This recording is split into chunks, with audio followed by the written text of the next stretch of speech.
Good morning, good afternoon, good evening. Hope everybody is ready for this great information that we are going to give to you today. My name is Jaden Doye, CPA, and I'm here with Jason Wiggum, one of the best tax attorneys in the Atlanta metropolitan area. If you haven't heard or met Jason, then shame on you. But Jason, go ahead, introduce yourself. Tell the people a little bit about who you are and what you do. Hello, people. Hey, I'm Jason Wiggum, founding partner at Wiggum Law. We are a boutique that only represents taxpayers that have disputes with the IRS or state agencies. 9 attorneys, about 21 people, and 100% of what we do are disputes with the government. And I look forward to sharing this information with you today.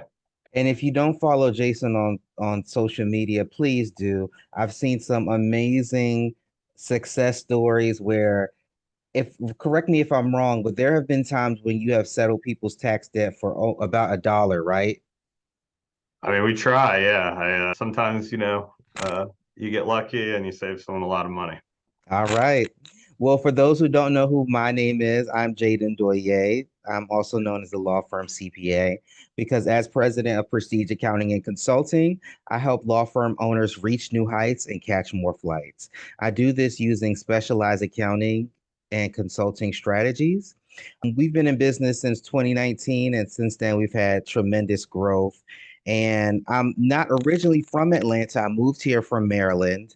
Coincidentally, I moved here with nothing, friends, no family, and I found out where I was going to live on my way down here.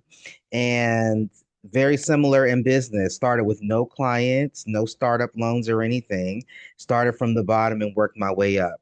And so a lot of firms that I'm working with, they're in that same predicament. And if you feel like you're at the bottom, that doesn't mean you have to stay at the bottom. So a lot of people are dealing with tax issues, and a lot of lawyers are ashamed to get help. And we want to help break the stigma through today's webinar. So let's get into actually talking about how lawyers can navigate tax issues. First, we want to actually talk about recognizing the impact of tax noncompliance. Jason, can you kind of talk about some of the legal and consequences that you've seen with non-tax compliance? Sure, yeah. And what we mean here by tax noncompliance is either a failure to pay your taxes by the deadline each year, or maybe even a failure to file your returns altogether. I represent a lot of attorneys, small firm owners, associates, partners, large firm attorneys, I guess all shapes and sizes, their law firm, them personally. Um, when you owe the IRS money or you don't file, they come after you. They will eventually do bad things to you. Typically, that's garnishing your pay or seizing a bank account. They will take your passport, file liens against you, and all number of things that are bad. So the biggest thing is, while it's not fun, you have to file and pay your taxes.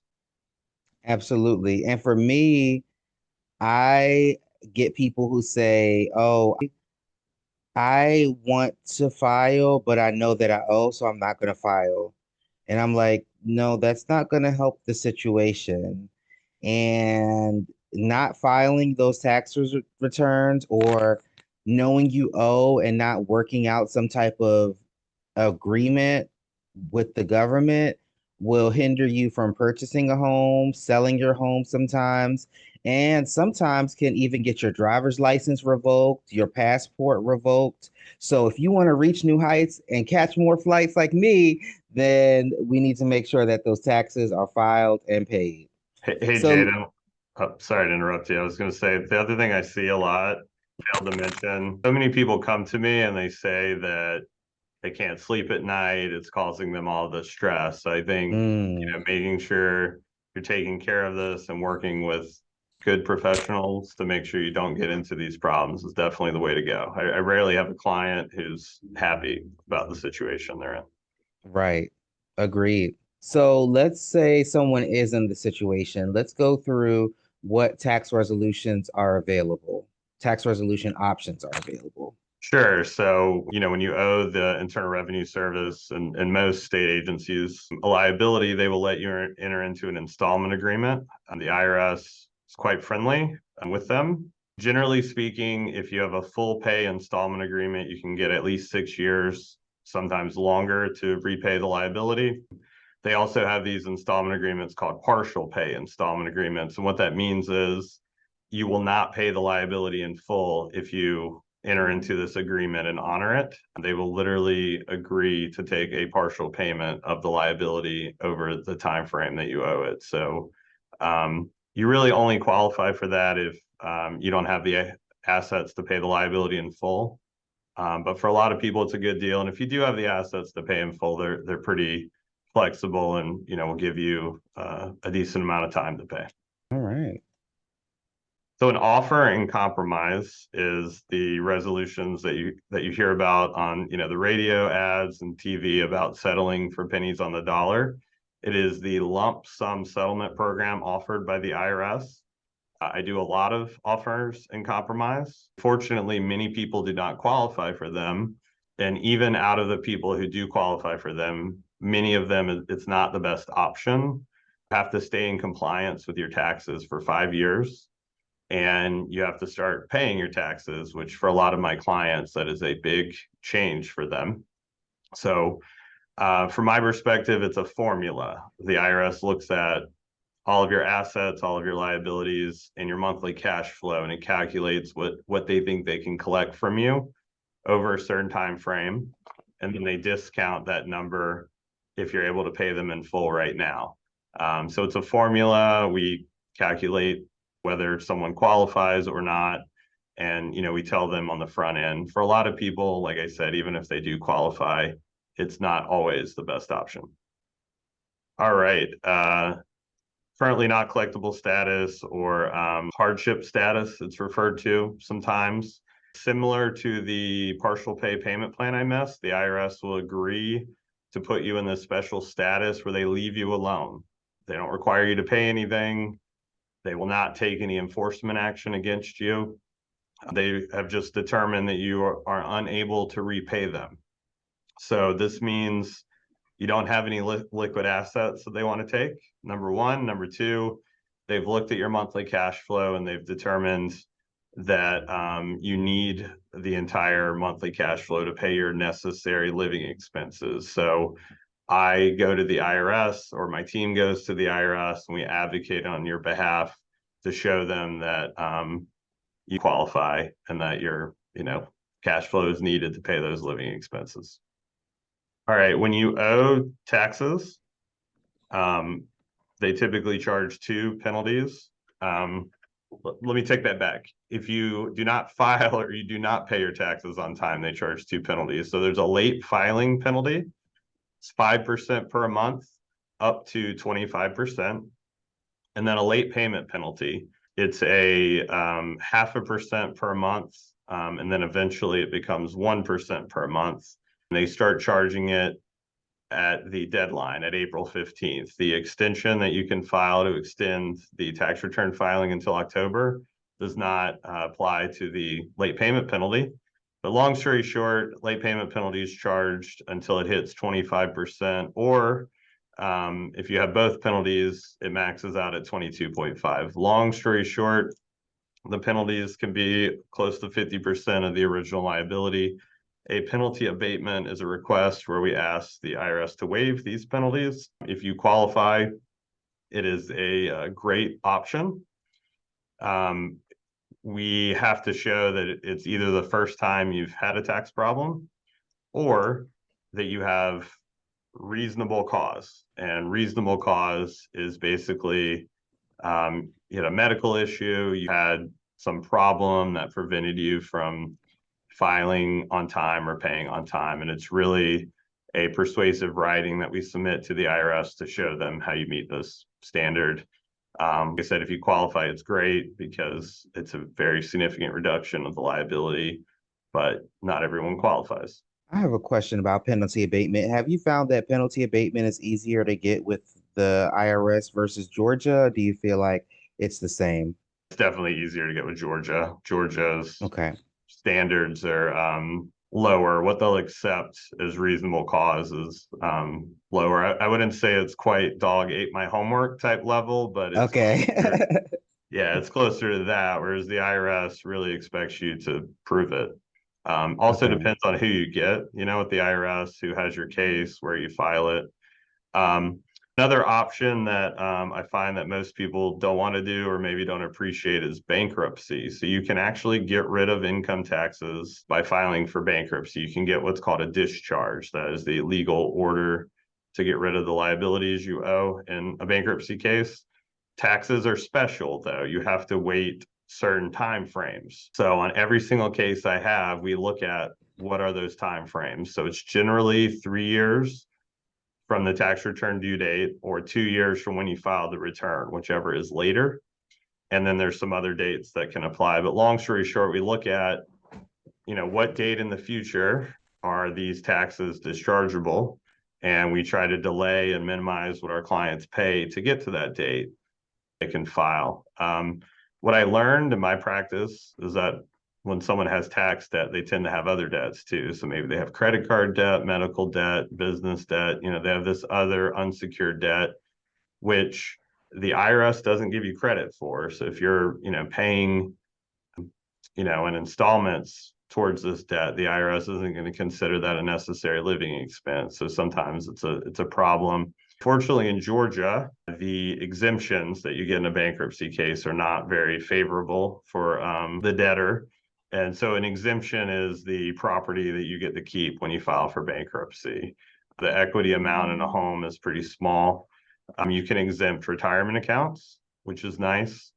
But long story short, it's an analysis that we do. We present clients with all options. Most of them don't want to file bankruptcy. I find that when it is an option, I usually have to sell the client on it. But I view bankruptcy not as something that creates judgment. You're not like a loser if you file bankruptcy or anything. It's literally a tool that you Right. use to make your life better. So if you can improve your financial situation by going through this process, you should do it, in my opinion.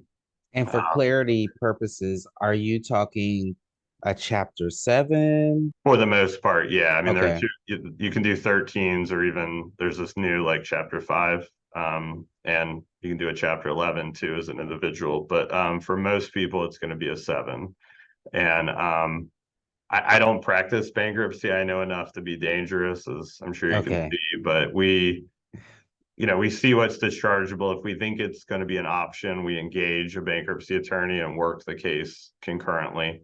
Reason I want to engage the bankruptcy attorney as early as possible in the process is there are all these technical rules in bankruptcy that can create issues. So the Hmm. earlier you meet with an attorney and learn what to do and what not to do, the better. So you don't put yourself in a situation where you maybe unintentionally have an issue in a bankruptcy case. Like you make a transfer to a friend that, maybe you wouldn't have otherwise done if you knew, stuff like that.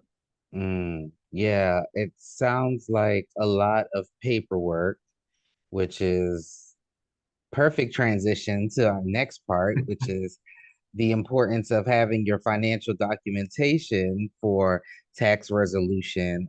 I've seen a lot of different situations, and I think it's important for people to understand the different documents that are needed. So, comprehensive documentation includes things such as income statements, balance sheets, expense reports, bank statements. Those things help us as the tax professional analyze your financial situation to prepare your return correctly or re-prepare it if you go to Jason and he says, well, it wasn't done right in the first place. We're going to need all of these things to redo the tax return.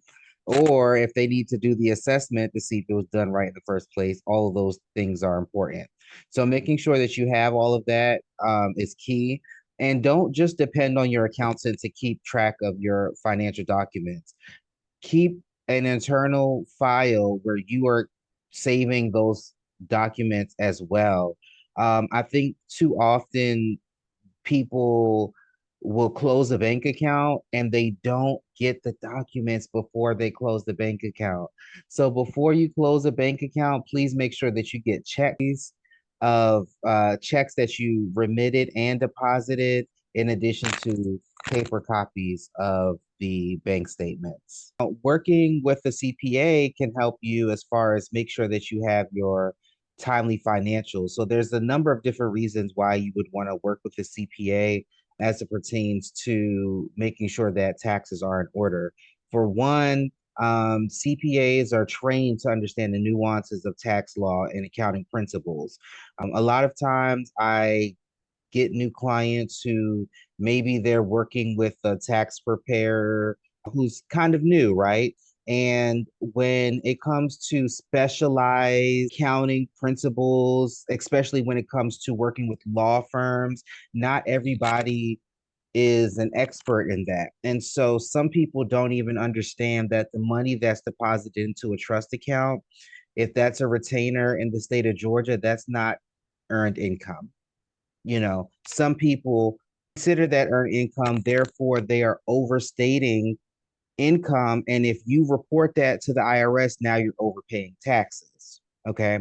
Another reason why you would want to work with a CPA is because we're working proactively with you to help you with tax planning ahead of time, right? So we are not just waiting until April 13th to tell you what you need to move money. No, we're working with you the year before and before the year closes out. Okay. And then in the event that you do have some tax resolution issues, a CPA is more likely than not more organized and will have the records to provide your tax attorney for an audit. So audit readiness is another important factor.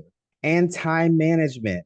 Here's the reality of the situation. Every law firm owner that I work with is busy. I don't know anybody that's twiddling their thumbs waiting for people to knock on the door, right?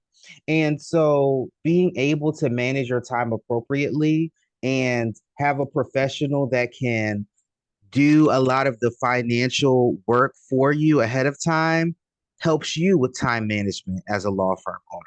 In addition to that, error mitigation. I can't tell you how many times people think to save money, they'll do their own finances in Excel and they bring it over to me and I find that error because those formulas, we didn't drag the formula all the way down to row 17. And so error mitigation is another benefit of working with the CPA. And stress reduction. Jason talked about earlier how having that overburden, that overwhelming amount of debt can literally cause stress and cause you to lose sleep. Well, working with the CPA, ideally, they're helping you work towards that debt throughout the year, therefore helping you reduce your stress. Okay. And on top of that, if you're working with the right CPA, they're not just, see, let me clarify something really quick because sometimes people say, I'm looking for a CPA, but in reality, they're looking for a bookkeeper. Sometimes people don't really want to be told about the numbers. They just want somebody to count the beans. So if you're looking for a bean counter, you can get that. You can get that very cheaply, right? But if you're looking for a certified public accountant who is authorized to work with public companies and can give you that same due diligence and give you that same level of oversight when it comes to analyzing your financial statements and will be honest with you about the financial health of your business and will help you monitor the financial health of your firm month after month, then working with a CPA that specializes in working with law firms is the way to go for you. Because realistically, a lot of the decisions that you want to make, I know we say money isn't everything and money can't buy happiness, but guess what? Money pays for employees and money pays the rent. So therefore, we need to make sure that we're managing money appropriately and having a trusted advisor assist us in doing so. Hey, Jaden, Yes. let me chime in. Like we don't prepare tax returns. So when I have clients come to me that have tax issues, sometimes they have unfiled returns, or it'll be they're self-employed and, I ask them how much money they're making and they don't know because they don't know their numbers. So I would agree with everything you said. I think it's very important to have a professional assisting you, because you don't know what you don't know. Mhm. And, I think and attorneys hopefully would appreciate this. I mean, you present yourself, right? And the reason you wouldn't is, um, you're not going to do a great job. You'll be emotional, whatever. But like, you really shouldn't try to do something that you don't know anything about, that you're not an expert in. So, I think you get what you pay for, and you know, a situation isn't going to improve unless you invest time, energy, and effort into it, and try to make it change. So a lot of what I see are people don't know their numbers, they're behind, and they have to work with a CPA, like you said, to fix it. And that is definitely the way to go. Absolutely. So let's talk about some tax reduction strategies. So remember, nothing said here technically is tax advice because you guys are not our clients yet. So make sure that anything that you hear today, you vet with your CPA or tax attorney. And if you don't have a tax attorney or CPA, we'll give you our contact information. Contact us. But first things first, deductions. A lot of times people are actually missing out on deductions. And the first one, I'm just going to touch on a couple. The first one being health insurance. So people are kind of confused as it pertains to health insurance. So I want to explain there's a deduction called the self-employed health insurance deduction. So traditionally, if you were a W-2 employee at a job, usually the premiums that you're paying to health insurance would not actually be tax deductible. Yes, it may go on your Schedule A when it comes to medical, but then your medical wouldn't meet the threshold, or you would do the standard because the standard is higher than the itemized. So, long story short, you wouldn't truly get the benefit of paying healthcare premiums as a W-2 employee. But now, as a self employed person, a person that gets a K-1, even if you're an S Corp where you get a K-1 and a W-2, there's a self-employed health insurance deduction. So don't let the cost of health insurance stop you from having health insurance. I've met too many people who are just out here risking life because of the cost, and I want you to know that there are tax benefits of actually um, being insured. Of course, anything that's now this is vague, but things that are ordinary and necessary are going to be tax deductibles. Things such as your office rent and equipment, dues and subscriptions, CLE, those things people sometimes the CLE and the conferences people often forget, but making sure that you're capitalizing on all your deductions will help you reduce your taxes. Also making sure that you're in the right tax structure, whether that's a S corp, a C corp, or a disregarded entity, and understanding the ramifications of that and the timing of it, because you don't get to just switch every year, whatever makes the most sense. You want to just pop here, pop there. No, that's not how it works. So making sure that somebody can help project what you're where you go over the next 5 years and make sure you're in the right tax entity will be important. Um, I know oftentimes people talk about an S corporation, and that's a webinar on its own. Also, income deferral. When we say income deferral, there's a few different ways. Sometimes people will actually put money into tax deferred accounts, such as 401ks or traditional IRAs and things of that nature. And then sometimes, see, back in the day when it paid by paper check, what people would do is they will hold the checks and they wouldn't deposit the checks until January, right? And now that people aren't paying by check, right? Now what people are doing is that they're just coincidentally sending out invoices late in January instead of December to defer some of that income if they feel like they have too much income in the year. So those are things that we're talking about when we're talking about income deferral. Then we have tax loss harvesting. So these are especially for the people that do a lot of trading, who have a lot of stock investments, strategically using losses in order to make sure that we are not overpaying either capital gains tax or ordinary taxes, and utilizing the losses to our advantage. Now, let's talk about how to different stay in compliance. So hopefully they can avoid having to go through the tax resolution process. Jaden, my goal is always to have a client one time. So, it's like, come see me and you don't need me again. So I agree. Right. Yep. So can you kind of talk a little bit about I'll talk a little bit about one, having the importance of regular financial record keeping. I definitely recommend that you have monthly financials prepared for you, and that your tax plan is adjusted every quarter, and that you not only get those financial reports, but you're saving those financial reports. That will make any type of audit or resolution process for you a lot less stressful. And incorporating a system like Profit First, where you have a savings account where you're always setting money aside for taxes. That way, from sale, from every time you get paid, you'll transfer some money into a tax savings account. So when it's time to make your quarterly estimated tax payments, you already have the money in there. So for me, I put it into a savings account, and then I make it so that I cannot see that account in my online banking portal by default. So I'm not tempted to go into that, you know.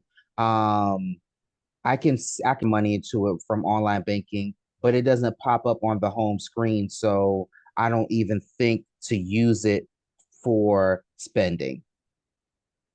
And last not least, for my tips, I would say making sure that you're working with professionals throughout the year for tax planning. Too often do people say, I want to pay no taxes like Donald Trump. Well, Donald Trump pays a pretty penny to tax planners, professionals, to make sure that he's good throughout the year.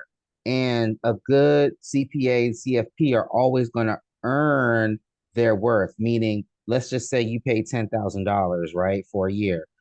You're going to save upwards of 40, 60, $70,000 working with that person. So you always get your return on investment.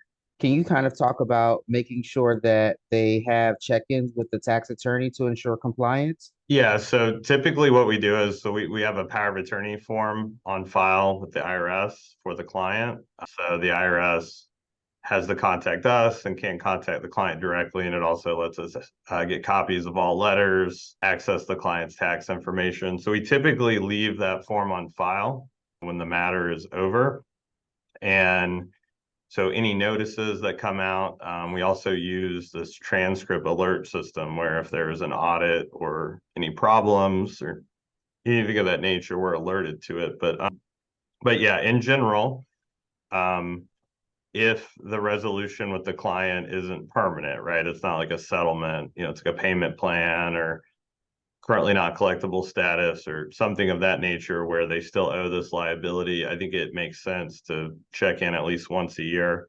I try to proactively check in with, all closed cases, but, in the event we don't, we notices, we get the alerts, and when there's a problem, we let you know. Hopefully there aren't problems, and then which leads into this. So, anytime you have a notice, it's important to, to read it. I find a lot of my clients don't read them. So the service that we provide where we read the notice for you is pretty important. The amount of people that I've met with that have literally come to the in-person meeting and pulled out like a Walmart bag, a Target bag, whatever, full of unopened IRS mail is kind of wild. We're probably in the hundreds of people that have done that to me at this point, maybe thousands. But I get it. It's scary. The federal government's scary, and I've gotten an IRS letter in the mail before. I got audited one time, and I have to say it was. I knew it wasn't like routine with my practice. I knew it was an IRS issue because I know what those letters look like, and it did not feel good. So I get it. But with that being said, going full ostrich mode, putting your head in the sand, it's not the best practice for a good resolution. So I think it's important that somebody at least reviews them. The other thing I would add is the IRS issues a lot of notices that you can just ignore. I mean, many of the notices are designed to scare you because they want you to pay. Mm-hmm. So it's really important to understand which notices are sort of real. And what I mean by that is notices that have a deadline you need to respond to, or that could result in enforcement action if you don't deal with them, versus notices that are a bluff, that are designed to scare you to write them a check. So we do that for clients too. We disregard and throw the ones that are useless in our shredder, and then deal with the real ones. You know, I once had the IRS tried to impose a penalty on me. And I said, "Oh no, no way, no way, no way." And it took me like 3 rounds to get it abated, but we got it abated, thank God. But can you kind of talk to us if someone is interested in working with you? Of course, they call your office, and then what does that process look like? Yeah, so we do consultations. It's $200 to have a consult with an attorney. We have a free consult with our client services. I apologize, I forget her title. We have a free consult with our salesperson, but if you want to talk to an attorney, it's $200. You can also email me. Our number is on the screen, but you can email me at jwiggum@wighamlaw.com. I do pay consultations because I want to make sure that the person is invested in their matter and is serious. Number one. Number two, technically, I can't give you legal advice if you're not paying me. I always make sure I follow bar rules. So by paying me, I'm able to actually answer questions, and I do try to give lots of advice in the consultation. And yeah, I think the biggest thing is, how did you get here today? And no judgment. How do we fix it and, get you out of this situation? Absolutely. And for me, we do we figure out where the client is financially and where they would like to be, where the deficiencies are, and where we can fill those gaps and what that investment looks like. Oftentimes, firm owners, they're coming to us at a point of transition where they have been working with a provider who, worked great when it was just the team of one, but now that they're growing and scaling, they need more assistance. And so we're there to help them through that transition. So thank you all for your attention today. Let us know in the comments what you think, and let's continue this conversation. Shoot us over an email with any additional questions, and hopefully we'll see you in another training. Have a good one. Thanks.